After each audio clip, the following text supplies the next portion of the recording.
Hello, everybody, and welcome back to the More Than Skill podcast. Thanks for joining. If you're new here, welcome. If you've been here before, welcome back.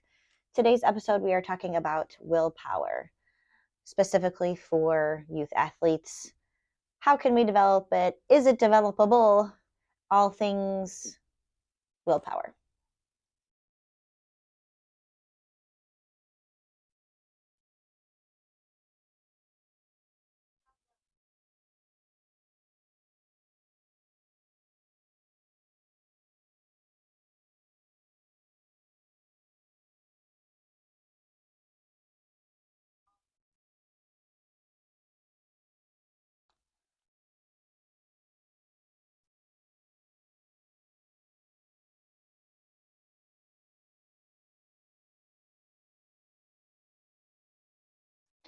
Hi, everyone. Welcome back to the More Than Skill podcast. Thanks for joining.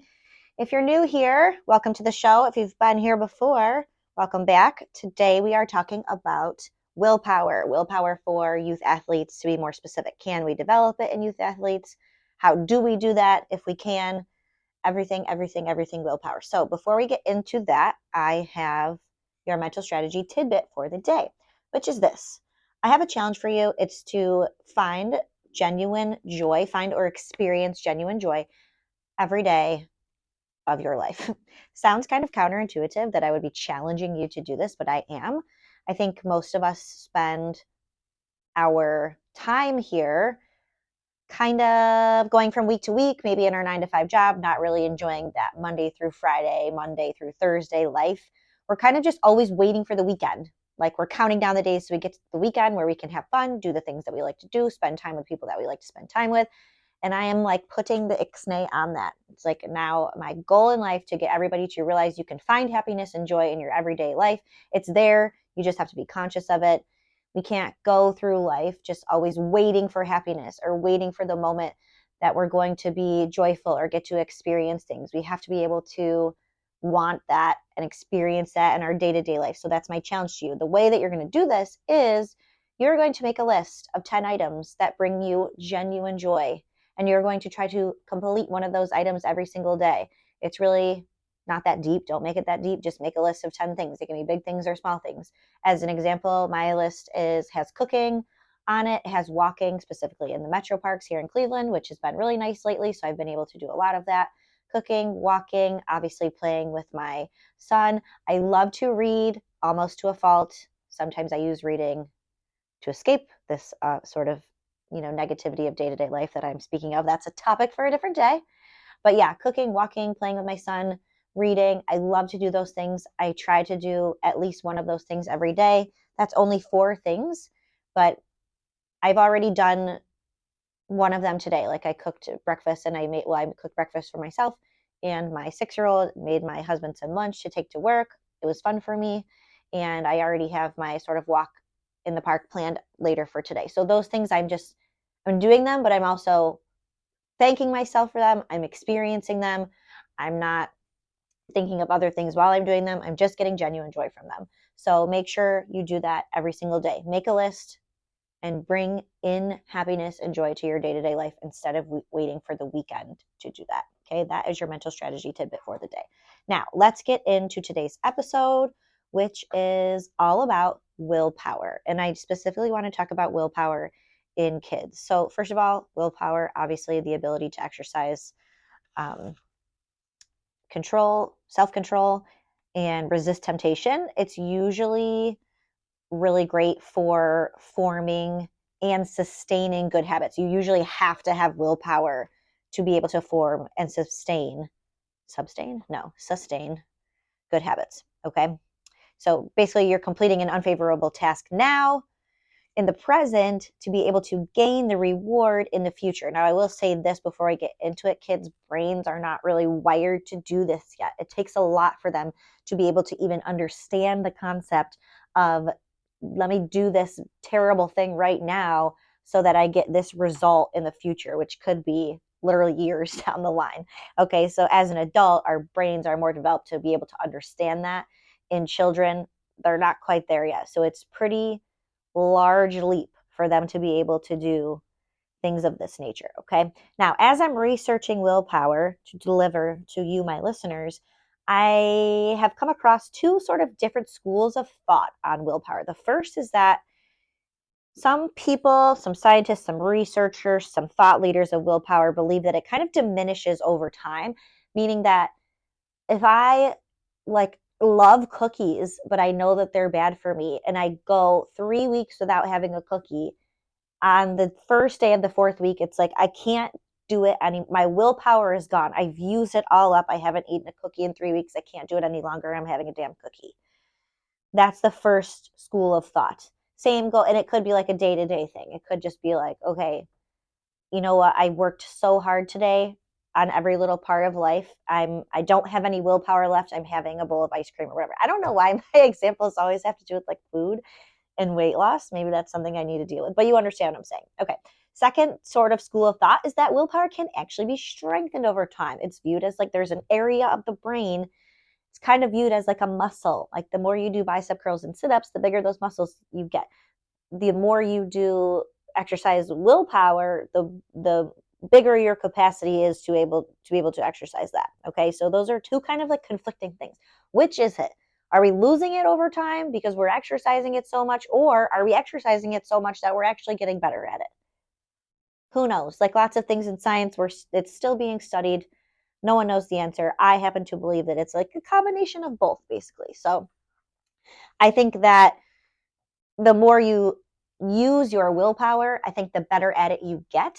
But I also think that on like in a specific amount of time, or on a day-to-day basis, or kind of week to week, I do think that the power to use your self-control diminishes if you use it a lot. Okay. So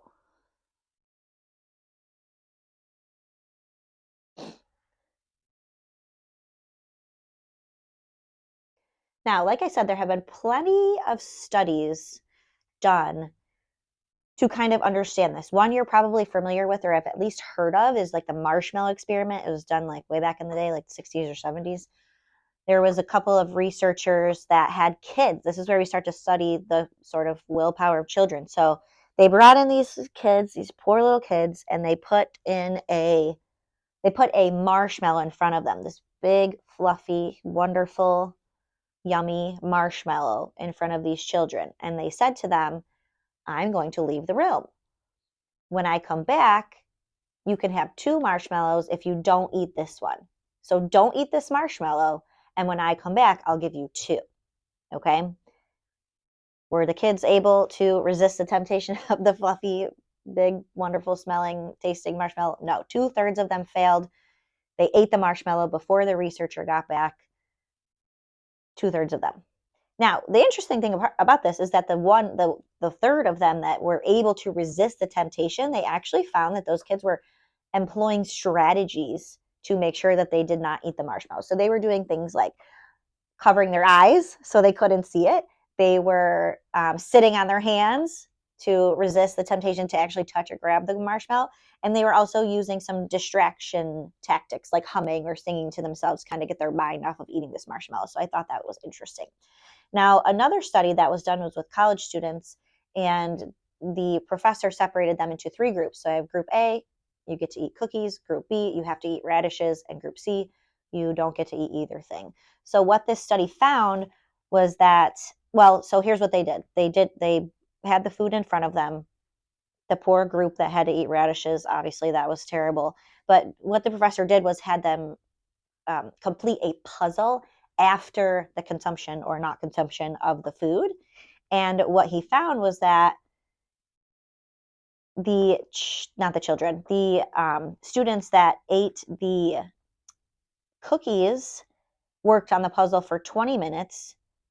The group that ate neither the cookies or the radishes worked on the puzzle for 20 minutes. And the group that ate the radishes, gross. Well, I don't know. I like radishes in a salad, but like on their own, gross. They only tried to complete the puzzle for 8 minutes. Now, the trick here was that the puzzle was unsolvable. So the radish people were like, screw this. That was disgusting. I had to eat radishes. I'm not doing this fucking puzzle. And the other two that were satiated, they got to eat cookies, or they didn't have to eat either thing.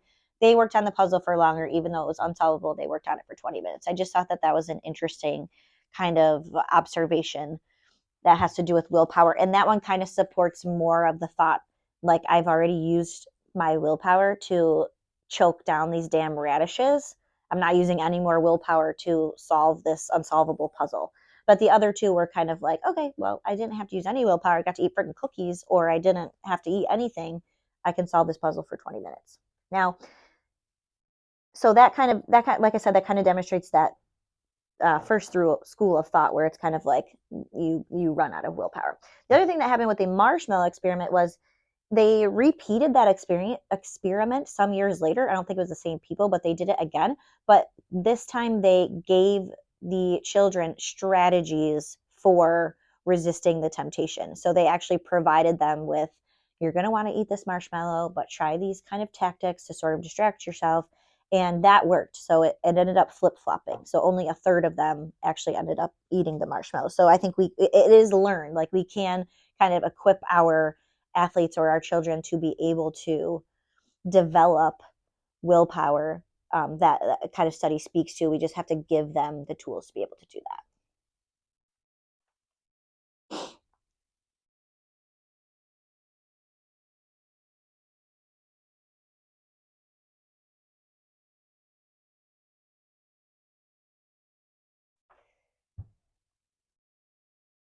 Now, whether you think, whichever school of thought you're kind of in, that willpower can be developed, or it kind of diminishes over time, I do think it's important to kind of at least try to help or try to demonstrate the idea of willpower to our children and athletes. I think it's useful for them, in a practice setting. It's useful for them just as a citizen of humanity in society. They're going to have to be able to control themselves, control their impulses. And I think for me, that's what it comes back down to. It comes down to the ability to control impulses as a form of willpower. And obviously for me, it comes always back to the mind and controlling the mindset. That's where willpower starts, is being able to control our minds, right? So I am looking forward to kind of giving this lesson to my athletes and framing it as sort of a reaction versus a response technique. The other night we had a portion of conditioning in our practice. It was a difficult condition. We haven't done it in quite a while. So we could all tell from a coach's standpoint that, like, immediately their mindset was very negative. It was like, as soon as the whiteboard was presented and the conditioning exercises were explained to them, it was like automatically you could see on their faces, this is going to be hard. This is going to fucking suck. Like, I don't want to do this, be doing anything other than this right now. Like, why do we have to condition? Why are our coaches like punishing us? Like, all those things we can tell are going through their mind. And it was very obvious when the conditioning started. So many of them sitting down, we could tell that they're not giving their best. We're having to keep, encouraging them. Come on, guys, go, go, go. Like, finish this. You can do it. Just like they needed that constant sort of reminder. So I want to reframe it for my athletes to say, how can you freeze that impulse to be like, this fucking sucks immediately? How can you freeze that? Of course, I'm not going to swear to them, but you get the idea. Or as another example, how can you use this kind of reaction versus responsiveness in your day-to-day life? So 15-year-old girl, maybe some other 15-year-old girl comes up to you or is talking crap and is like, you're fat and ugly. Maybe your immediate reaction would be to say something mean back to her. Oh, you're also fat and ugly. Or maybe throw hands at her. Like, that is a reaction that we want to be able to have the willpower to control, right?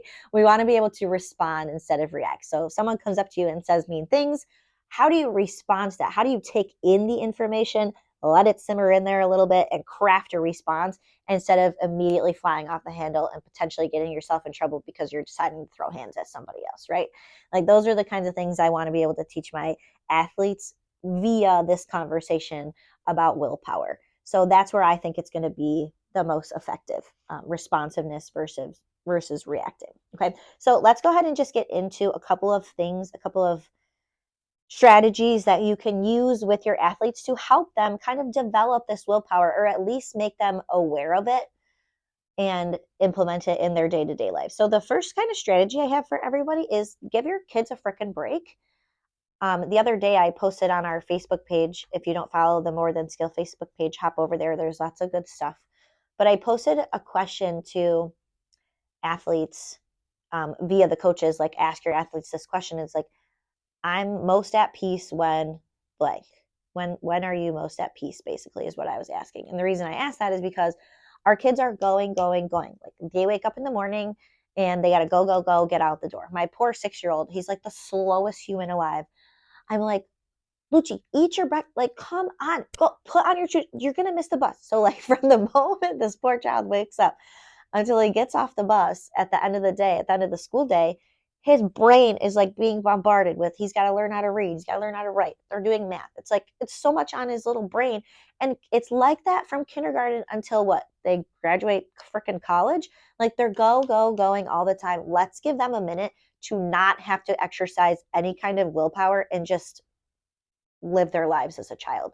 I learned that the hard way. My son would get off the bus and I immediately would want to know, like, hey, how was your day? Like, oh, look at this worksheet. Look at what you did. Tell me all about this. Read these words. I'm like so impressed that he can read and do like adult things. I'm trying to get him to do it like right when he gets home from school. I immediately realized that was the wrong direction to take because I mean, if he was older, he would be like, Mom, just get away from me. Like, bitch, are you crazy?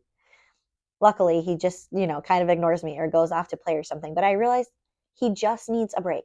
Give him a minute to play with Legos, run around, play with the dog, go outside, give him time. And then eventually he comes back around and tells me about his day. And kids need that. They need breaks. If you're a coach, I would challenge you to kind of put those little brain breaks into your practice because your athletes are having to exercise their willpower for a 2-hour practice, every night of the week, 2-3 nights of the week. That's a lot to ask a child. In cheerleading, we're literally asking them to squeeze every muscle in their body for the duration of a 2-hour practice. That's a lot of willpower when they just want to relax or like lay their head down for a second. So my advice to you is, number one, in order to develop that long-term willpower, let them take breaks. Okay. Number two, we want to be aware of their self-talk. Now, how the heck are you going to do that as an athlete or as a parent? It's nearly impossible because it's their self-talk. It happens in their head, and you're never going to know what's happening in their head. But you want to try to kind of develop that open communication with your child or your athlete so that they will divulge to you what's happening in their head. We want to be able to monitor their self-talk to a degree where we know that it's helping them. So as the example I was using the other night in the conditioning that we were doing, can very much tell by body language what is happening in their mind.